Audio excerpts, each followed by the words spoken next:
since I wrote a book on the biotechnology industry,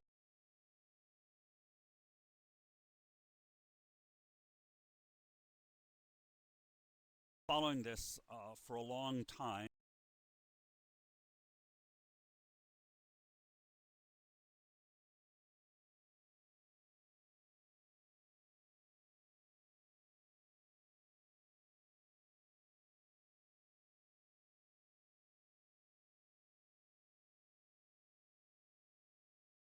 optimal way of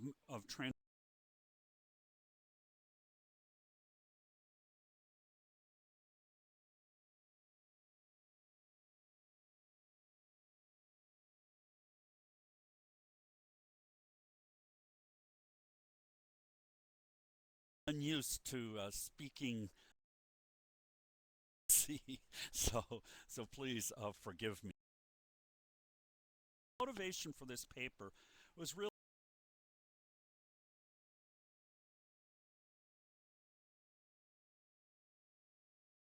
an appreciative modeling exercise that suggests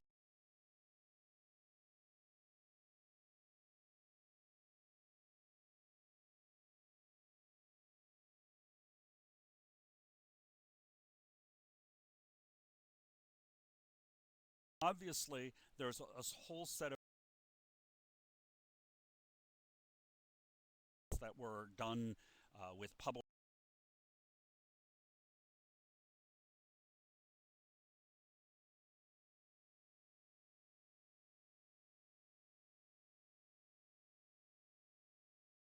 Move that technology.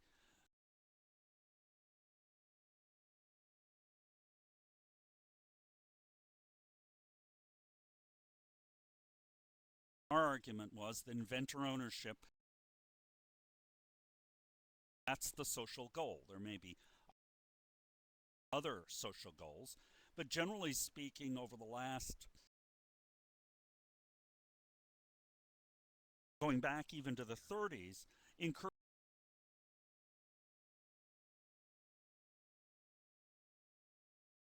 really becomes a debate in the 80s as we're under pressure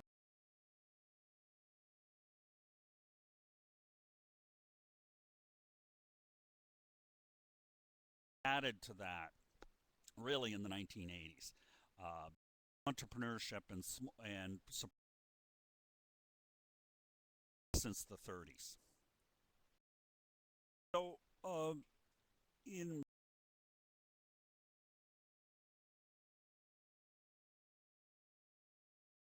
wrote a wrote a argued that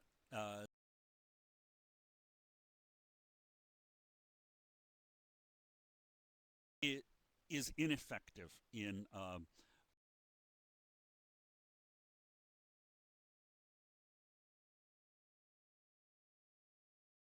funded a National Research Council study and report to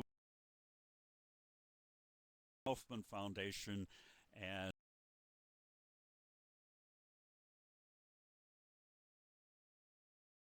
in the 2010 National Research Council. Arguments for the superiority of an inventor-driven system of tech transfer are largely conjectural. There's certain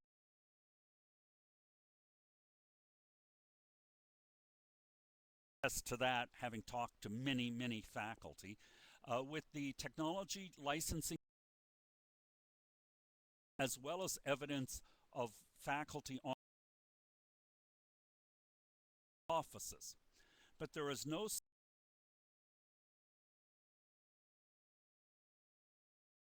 period of those the technology transfer and their service providers in the various.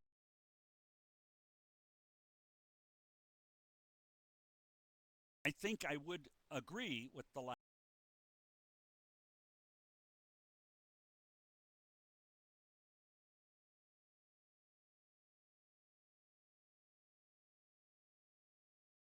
Knowledge in IP acquisition, management, and licensing.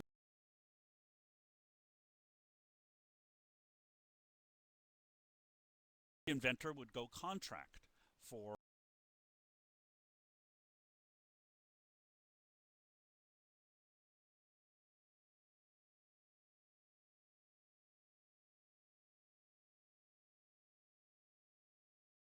In today's model, with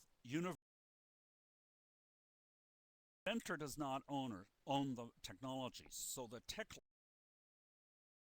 actually is not a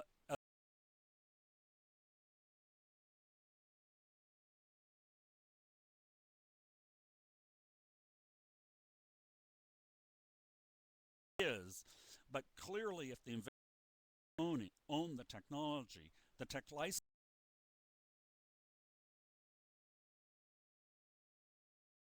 in many ways the inventor would be the servant licensing office. So that's sort of the setup for all of this.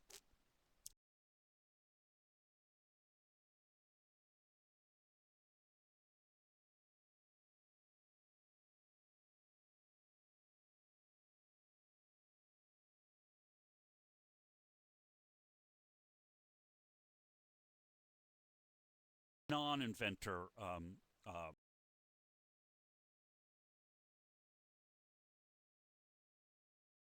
Cambridge University had an it's probably the most successful um, uh, university in spinning off entrepreneurs outside of the United States. It in after the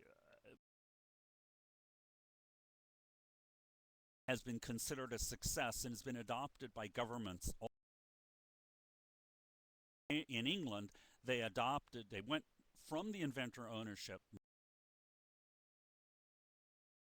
Preliminary research that shows that appears to indicate that this happened in 2003.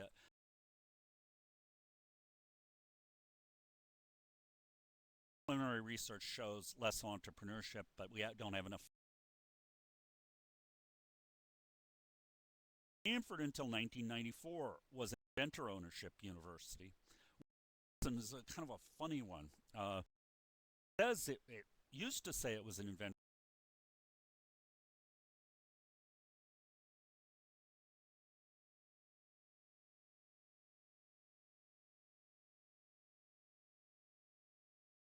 In North America, there's really only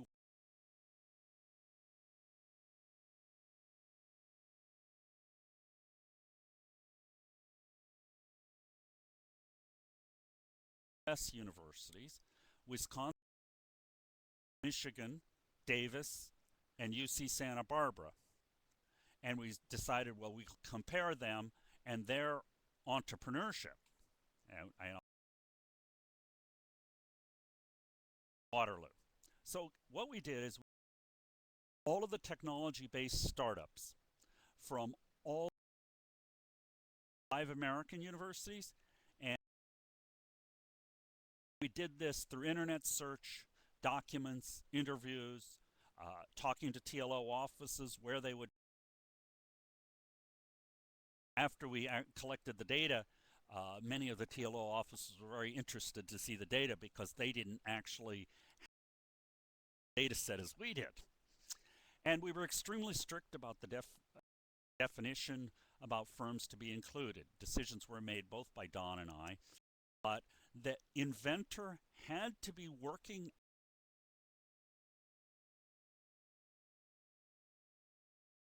to start a firm, okay?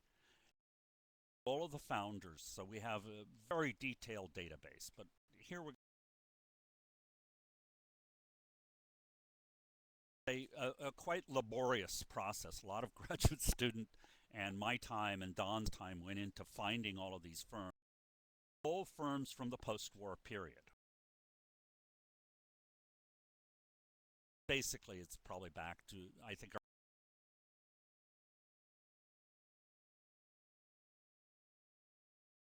so we're not doing quantitative hypothesis testing here, but what we did do is we said, okay, we need greater entrepreneurship at the inventor.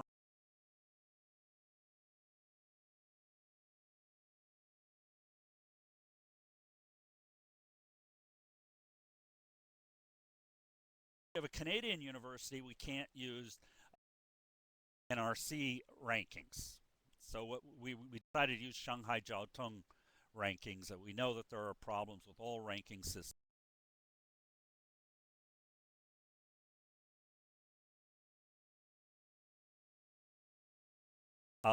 Then we need to control for academic fields. Since we got all of the founders, we could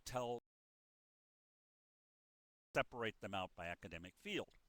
Then obviously we understood, and everybody would understand, that university R&D expenditures are really important.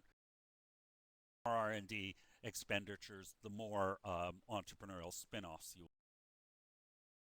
That's pretty much documented all of the academic research that and obviously number of professors, more professors.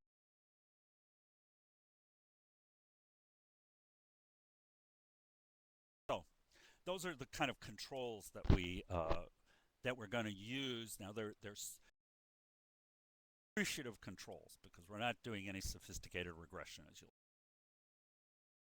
So the population: Waterloo versus Wisconsin, Madison, Michigan, Illinois, Davis, and Santa Barbara.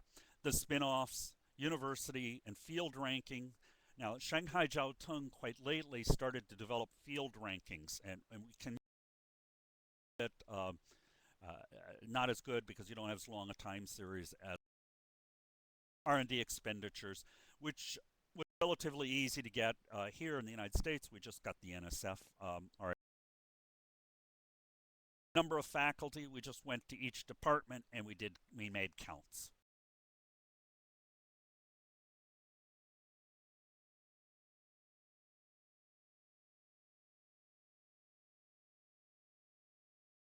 So let's just look overview the data.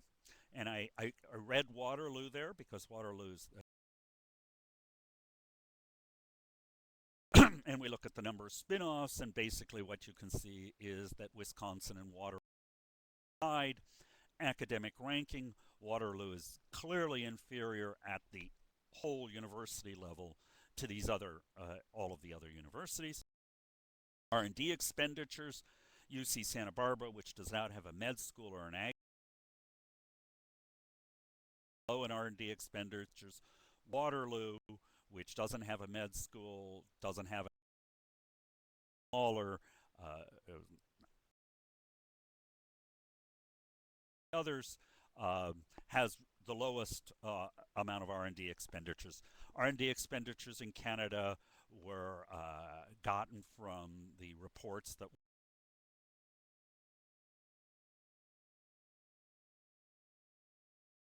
quite comparable. We did not adjust for Canadian versus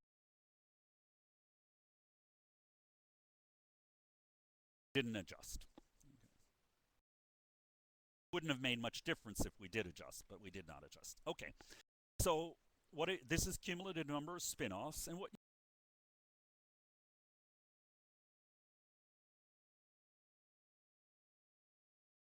has had the most spin-offs.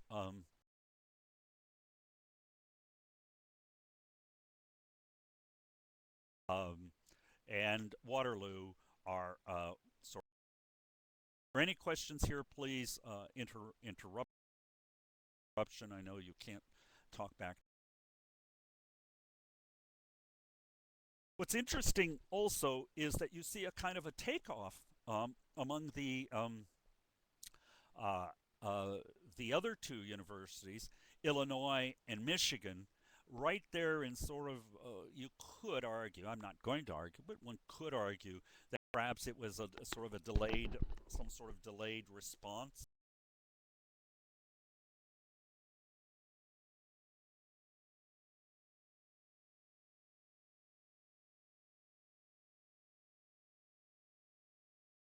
So my university, and quite dramatically, the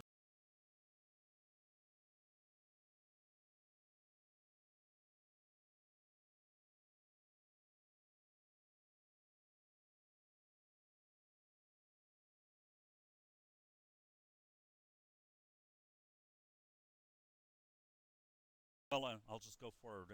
No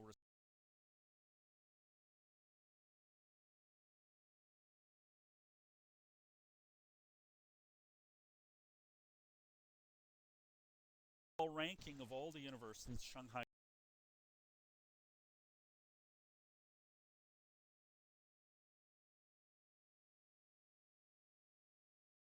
how the various universities are ranked.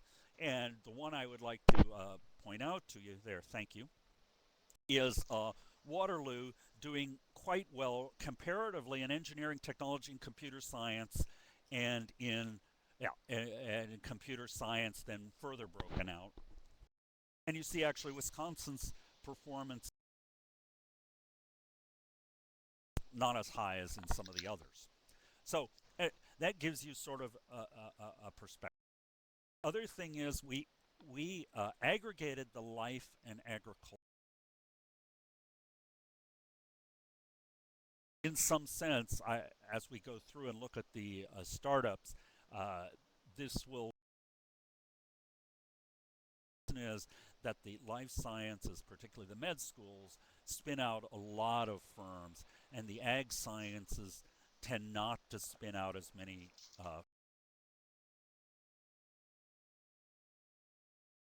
Doesn't come out in entrepreneurship.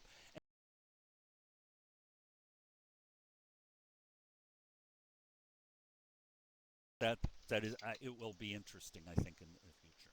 Okay, what do I have here? Here, what we did is we took R&D expenditures, the total, and we have those, the total R&D, and per spinoff by university technology. And what I'm going to Can you define EPS? That's engineering and physical sciences.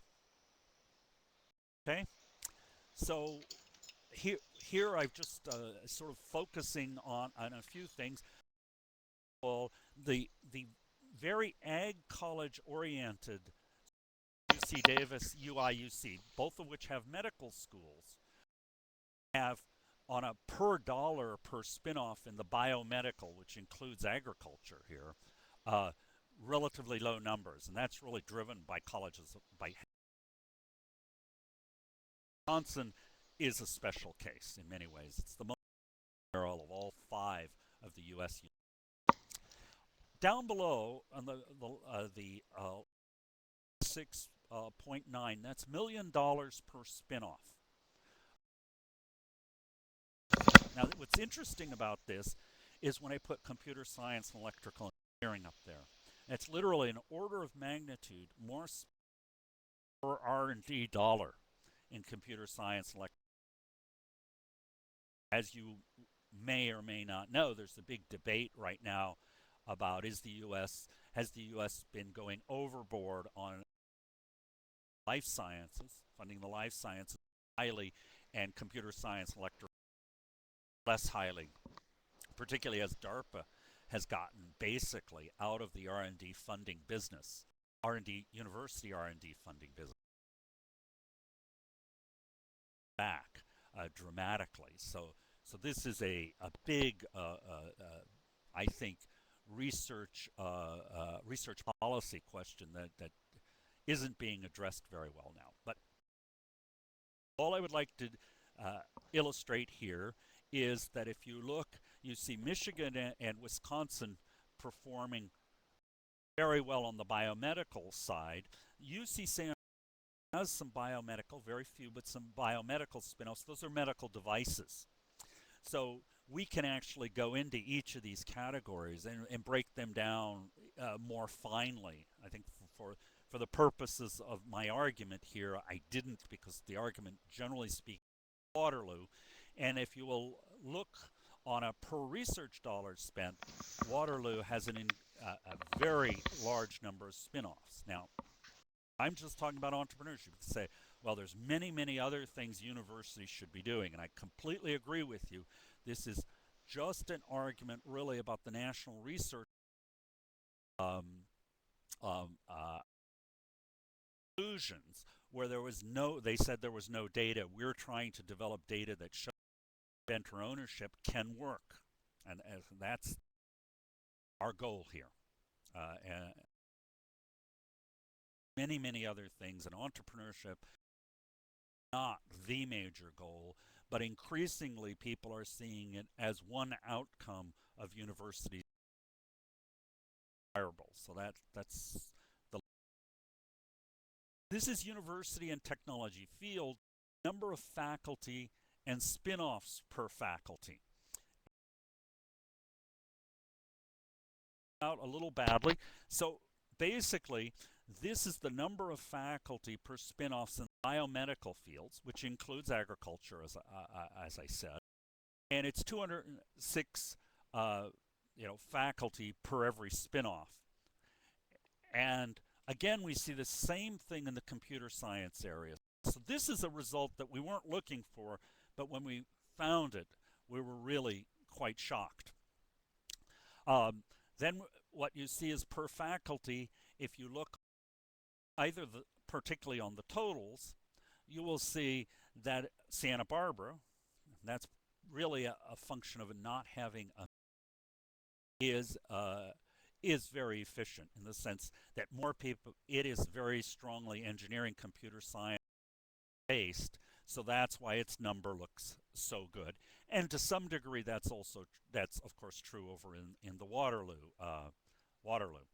So the so I think that's sort of interesting. And then as we look up per faculty, we actually see that Wisconsin, which is exactly what you would expect, because they had a very fuzzy policy towards inventor ownership versus university ownership for a very long time. Wisconsin actually performs very well compared to the others. Now, part of this may be sort of path dependent. They got into entrepreneurship earlier and they continued to outperform. But I think it is quite interesting, Wisconsin. IUC, this is a function basically of not having a med school.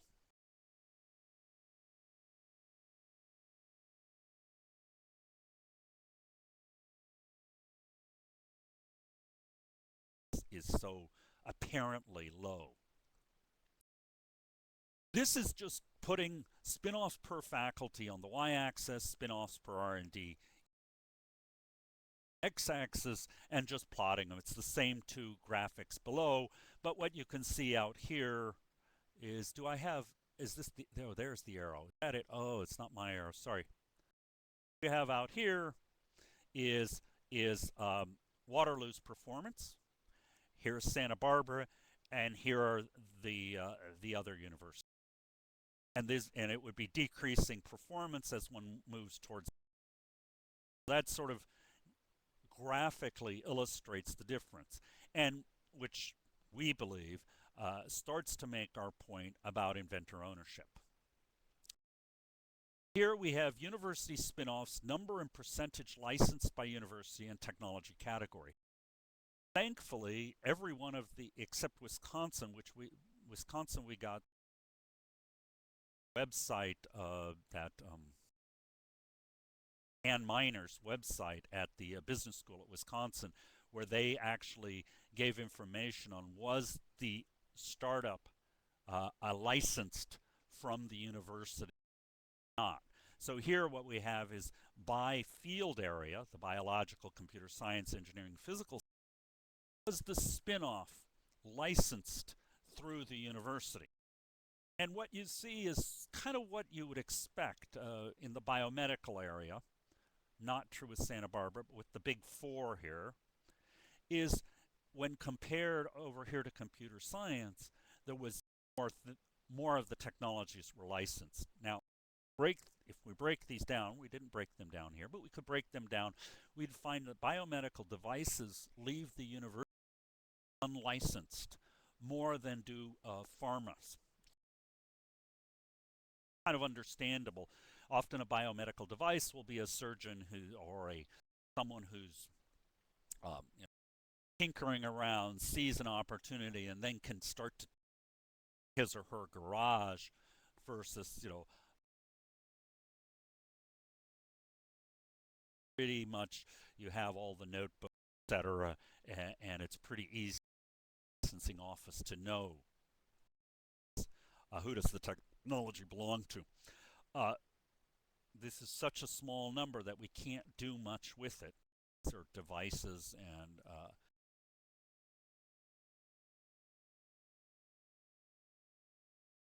the numbers here are not large enough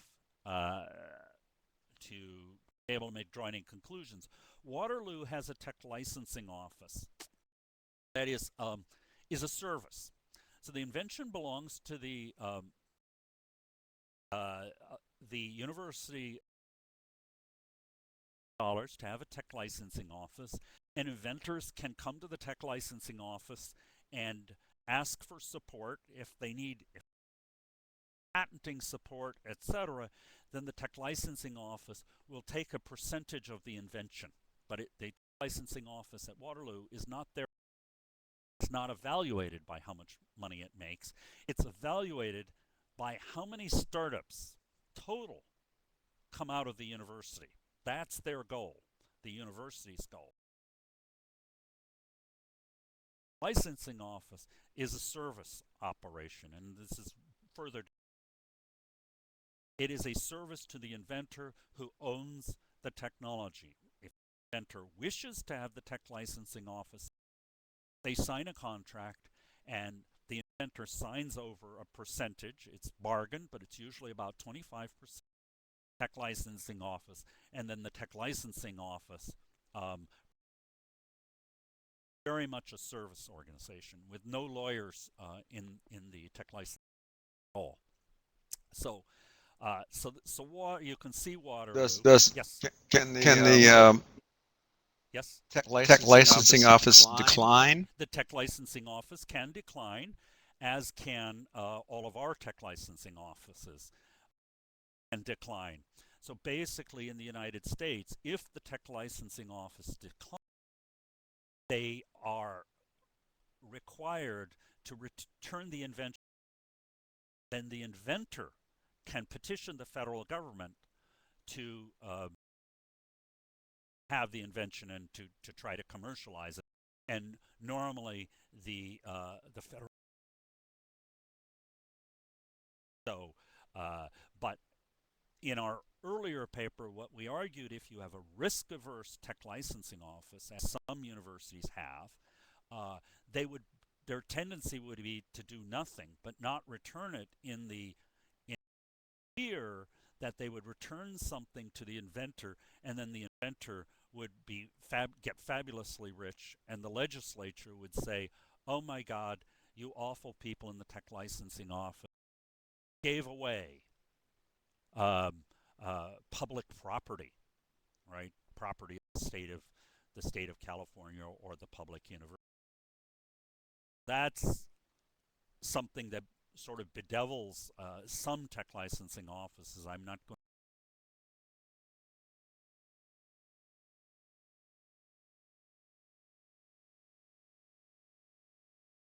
Yes, Waterloo's policy basically is to file a provisional, as most universities are, but they'd write the provisional themselves without lawyers. It's very inexpensive. And then after a year, they ruthlessly cull them and say, no, we're not going to pursue it because we don't invest the money in this invention. In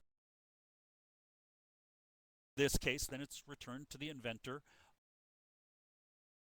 Inventor having gotten now the advice of the service organization. So the long and short of it is that tech licensing offices in the United States, as a generalization, have become biomedical oriented because in most cases that's where the large home runs are. Not all cases. Stanford had a patent on the Google algorithm and took 5% of Google, and when it went public that was worth $250 million. 5% is a very small percentage and doesn't get in the way of the entrepreneurs raising. This table sort of summarizes sort of the whole our overall results, and what you see is kind of what you'd expect. Tech licensing officers are more powerful, and for the entrepreneur, there are more entrepreneurial firms that came through the tech licensing office in the biomedical area, far less in computer science. fairly easy for a computer science professor or electrical engineering professor to write some software on research they were doing at the university, but what they do is they go home at night and on the weekends, and that's where the software is really written. You can't see me, but that's a little bit tongue-in-cheek, but humor doesn't work too well, I think, on web. So that's why that happens. And the engineering and physical sciences, and engineering would have more startups than the physical science. Said we can break these out, but then the numbers become quite small.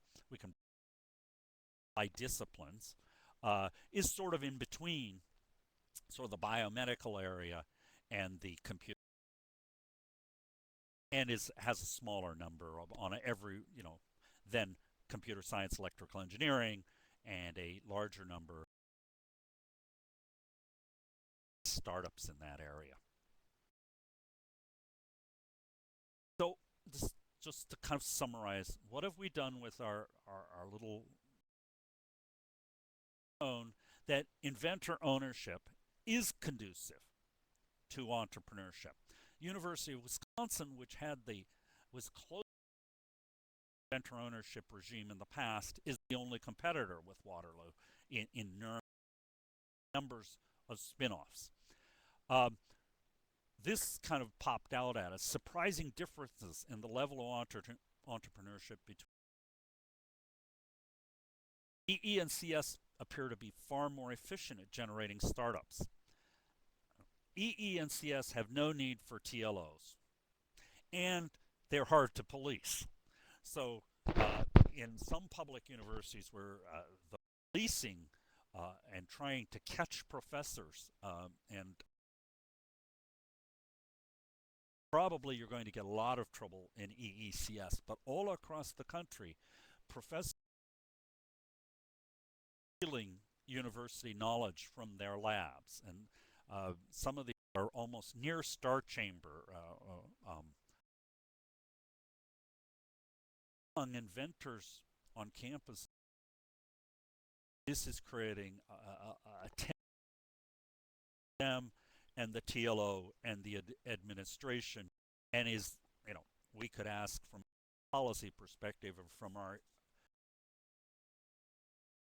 is this really what we need? Some universities, U.S. universities, are experimenting with new ways. And so North Carolina, for example, has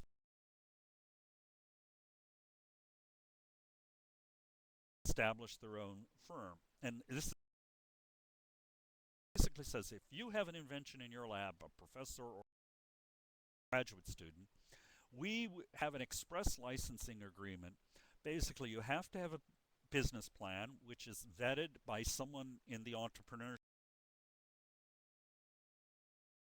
And if it's agreed that this is a good business plan, we will take only 5% liquidity event. So you've started the firm. When the firm is sold to the stock market, we want 5% of the value then. Press agreement, there's no bargaining, et cetera, et cetera. It basically just turns the invention, the university just turns the invention over.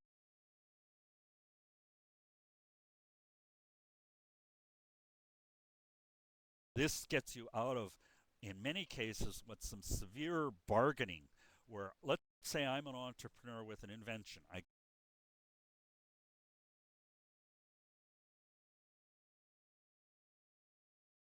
says is, oh my gosh, this is a great invention. We can get 10 license it to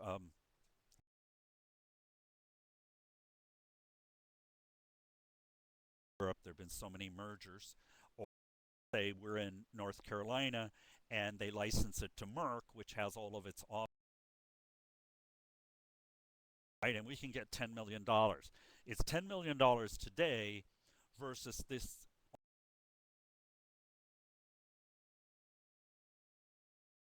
So we can't get any upfront money.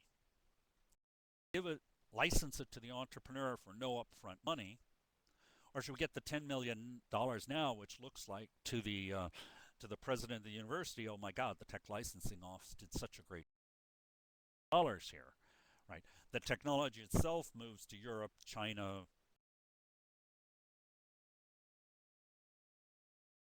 China. These are for the North Carolina University.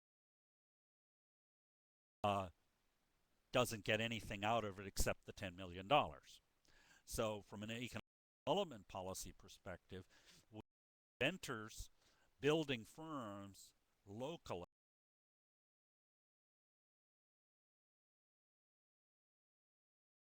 start the firm within 10 miles of the university.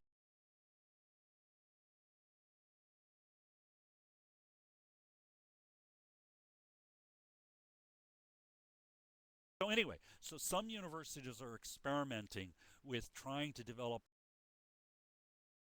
measures or means to encourage entrepreneurship and to keep it local. So, further discussion. TLOs, the technology license at universities, would survive.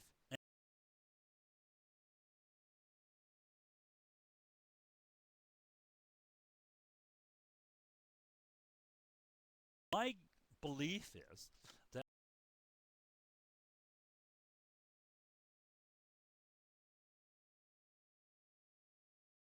fund TLOs out of their direct, not be looking at how much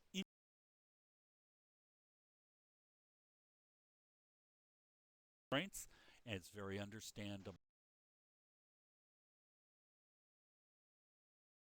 How many of them are actually profit centers?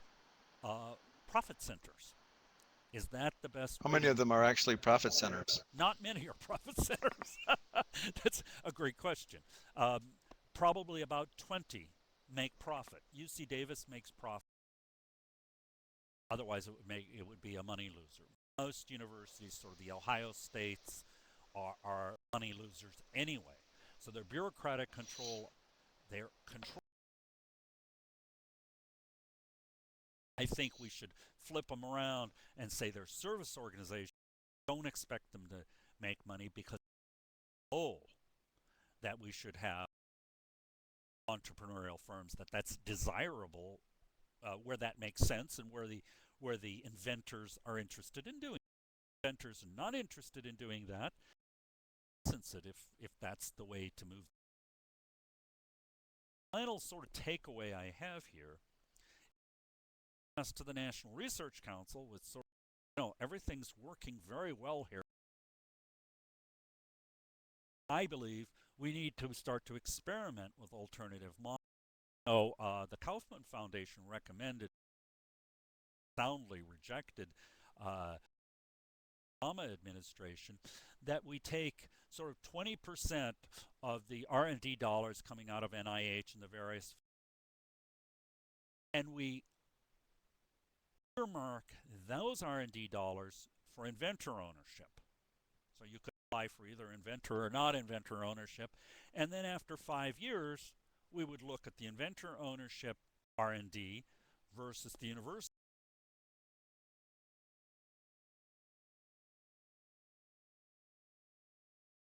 Inventor ownership didn't work better, we would just drop it.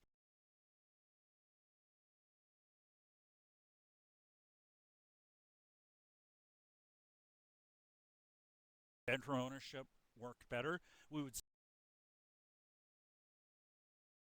meld the models if we decided that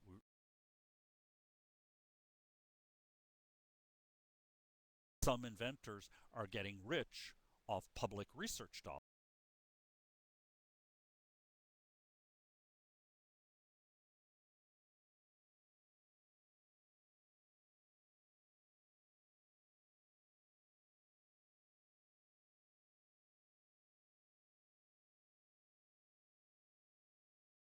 Database.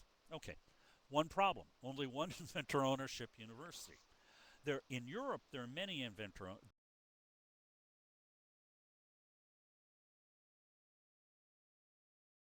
American university ownership model, largely because people believe that the US model will create more entrepreneurship. There's increasing research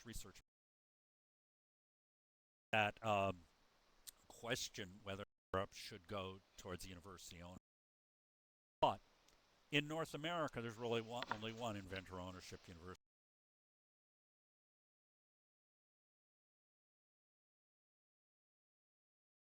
Role of student, we know if they're graduate students,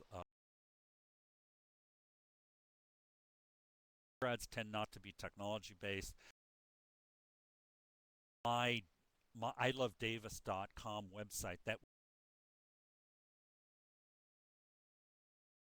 we know if it's a graduate student, an undergraduate, a postdoc, or a professor in about 95% of the cases. So we very interesting discussion and debate in this whole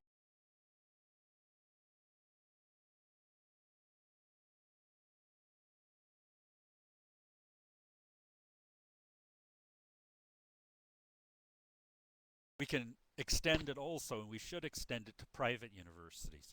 We had a agreement with some Finns to do it in Finnish universities, but there was so little entrepreneurship that there was nothing to compare to, so that didn't work out. But perhaps Cambridge would be a very good. And then to extend to the private universities, is it different in private universities than the big publics? That I think that's an extension that that would be very interesting and help us understand.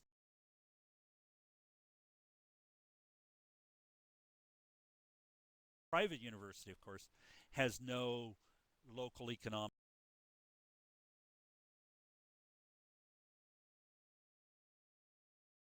are experiencing. Seaway Wang had a question. With that, I will thank you. Seaway Wang had a question. So why was Waterloo used as the control? Since it's not exactly the control, but it's because it's the only university in North America. So it was the only one for us to get. I mean, we could have gone to Europe, and then Cambridge would have been a study, a good country with common law, venture cap, etc. Canada does have a venture. Other controls that one would think about. So Waterloo is used as the firm because it's the only one in North America. Have no Canadians on this conference call.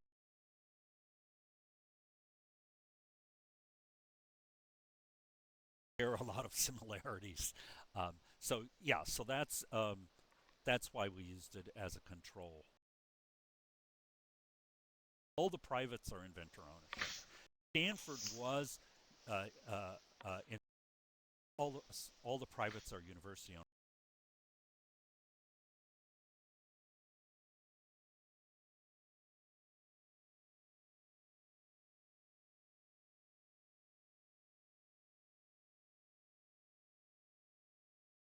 Some say it was the conflict of interest. Others say it was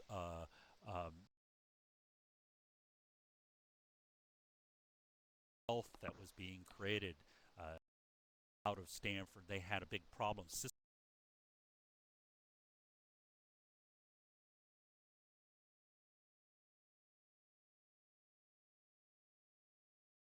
Microsystems came from Stanford.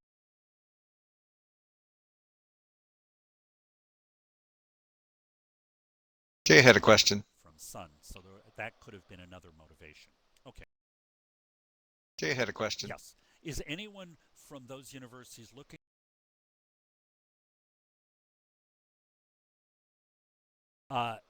Yes. There's been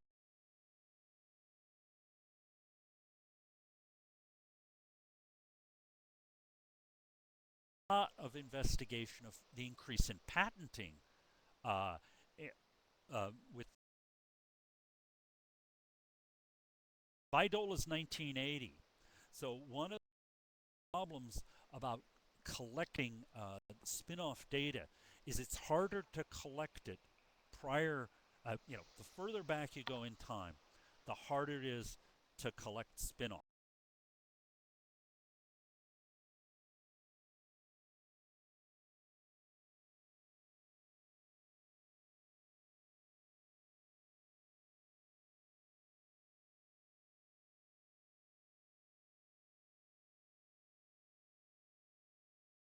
Oh, there it is.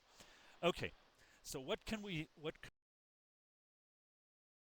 part of this, as we start to look in this area, part of our problem in collecting censoring going back, so there's 1980.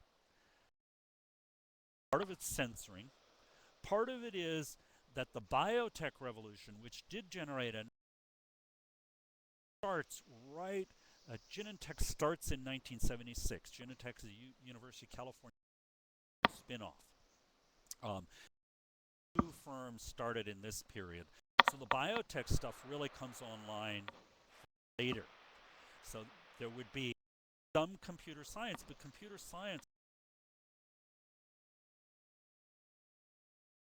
and the awareness of entrepreneurship during this time frame, I'm old enough to remember the biotech industry and the spin-offs from this period are quite low. But you can see Wisconsin, this is a cumulative graphic. Waterloo's only started in 1957. Waterloo is starting to grow in here, but Wisconsin is the leader. Stanford would be pretty high during this period, higher to buy Dole. But there was, I would say, less entrepreneurship, regardless during this period, and the censoring problem. So here they're going to be harder to find. Here they're going to be easier to find. Kate had us another So question. you're going to get some number problem there. Okay, so Kate had us another question. okay, so private universities. So what do we generally know is that the higher the rank of the university, dollars, the more spin-offs. So were I to take a relatively low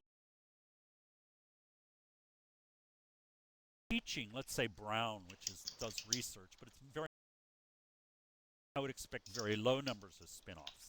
If it's MIT or Stanford, both in get very high numbers of spin-offs. At Stanford, even the collection problem, Berkeley being in Silicon Valley, a public, of course, would have quite high numbers of spin-offs, and I'm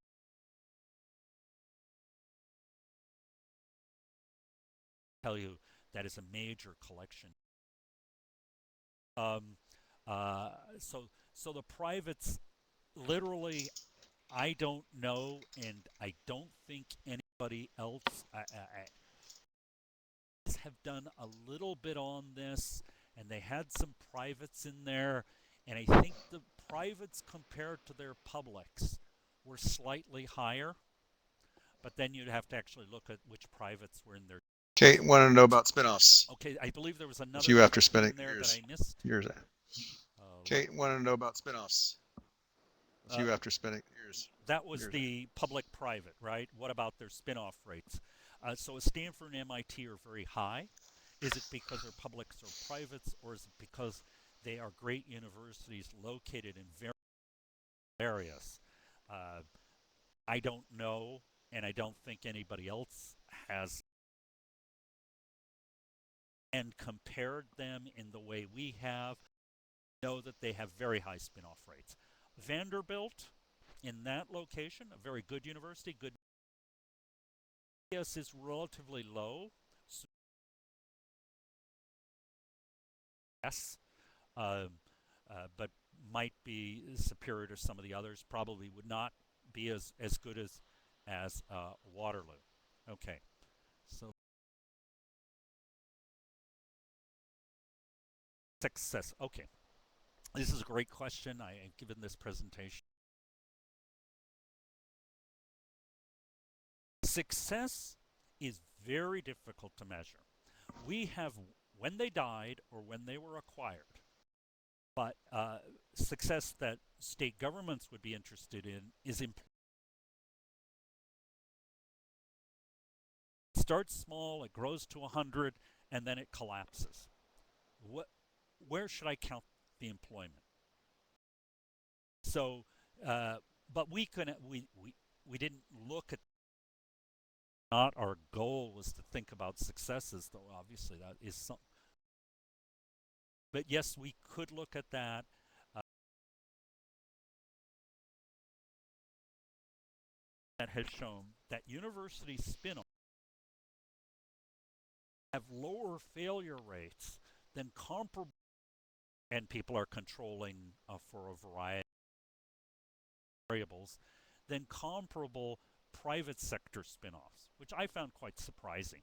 Uh, that beyond that, yes, we could do that. We found it kind of puzzling on how to decide death is a acquisition, a death. Well, it depends. Is a when the let's say the firm has some patents and it's now declined to 5 employees, and Johnson & Johnson comes in. Is it a success? I don't. So that's the success of spin-offs is an incredibly not a problem academic perspective to give a good answer. We could one so that's the best answer I can give, and I can tell you I do a lot of things on entrepreneurship. Major project for the Kaufman Foundation. What happens to firms that go through IP? Um, you know, how do we measure whether it's a success or not? So it's a devil of a problem, and I'll leave it at that. We've thought of, as have many other Can you academics. speculate So on reasons not for very good the success. TLO resistance to Can you change? speculate on reasons for the TLO Resistance to change? Well, personal experience. If we went to an inventor ownership regime, also the TLO, if it wasn't very desirable to the inventors, would not have any inventors come. Uh, Inventors talk to each other. I mean, I know here at UC Davis, all of the inventors think about what they say, but perhaps some of them would not actually go to the TLO, and would make those people in the TLO like they weren't very active, and work out over time. So that would be one resistance. Another, some of them do generate money for the university. Stanford's TLO dollars a year for Stanford. That's real money. I mean, compared to the R&D dollars, it's 1/10. It's an order of magnitude compared to total R&D dollars, but that's real money. The UC Davis $6 million. Take away the TLO's costs, which let's say are $3 million, and that's $3 million of cash flow into the chancellor's pocket. Millions, $3 million, right? Now, to argue over the long run, let's say the mentor was very happy because of his interactions with the TLO and made $1 billion and gave 500 million when they died back to the university.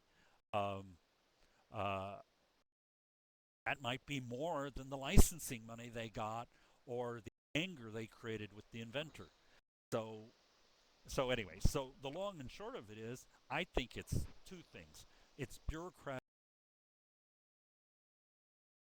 We all know when study organizations and sub-organizations do that.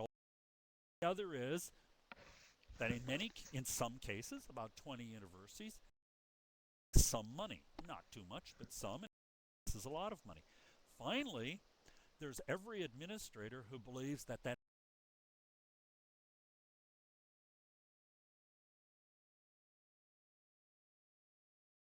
is right around the corner. So I've got to keep, I've got to keep shuffling the cards and playing hands because that Google's going to data raid in the case of is that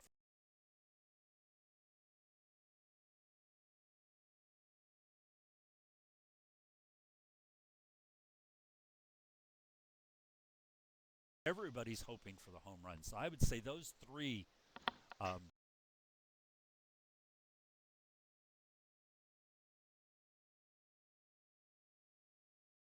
Okay, so what do you propose? So this would I would propose that Congress consider rethinking the Dole Act and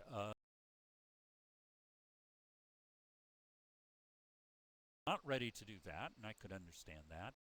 Let's try to experiment. Let's see what will work and what won't work.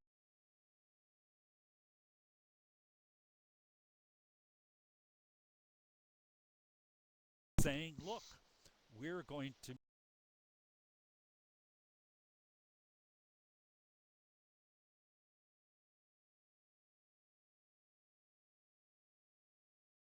Wouldn't it be better to do a lottery? so that would be sort of Assign different universities? Wouldn't it be better to do a lottery? Assign different universities? certainly you could consider that. I mean, what I mean, so the mechanisms to I think would be great to have methodologists really seriously set up the experiments such that at the end of it we would have real scientifically valid information as to does I I I, I agree with it. I would literally, I'm not kidding you. I would have it up so that these are controlled social policy with on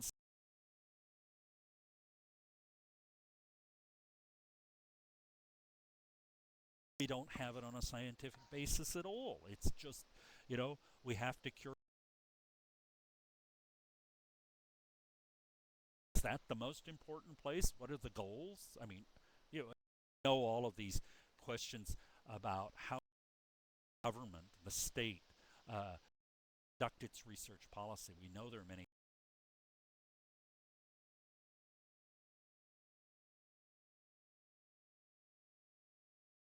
I think we should, yes, Scott. So I would set it up if a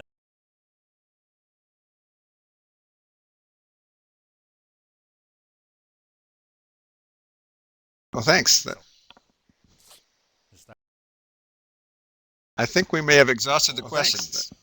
okay? I think we may have exhausted the questions. Okay, I hope you found this. I think it was very interesting. At least from a and I think some of the folks perspective, will be forwarding the URL to their colleagues. I think it was very interesting. Great. And I think some of the folks will be forwarding the URL to their colleagues. It looks like okay. Thank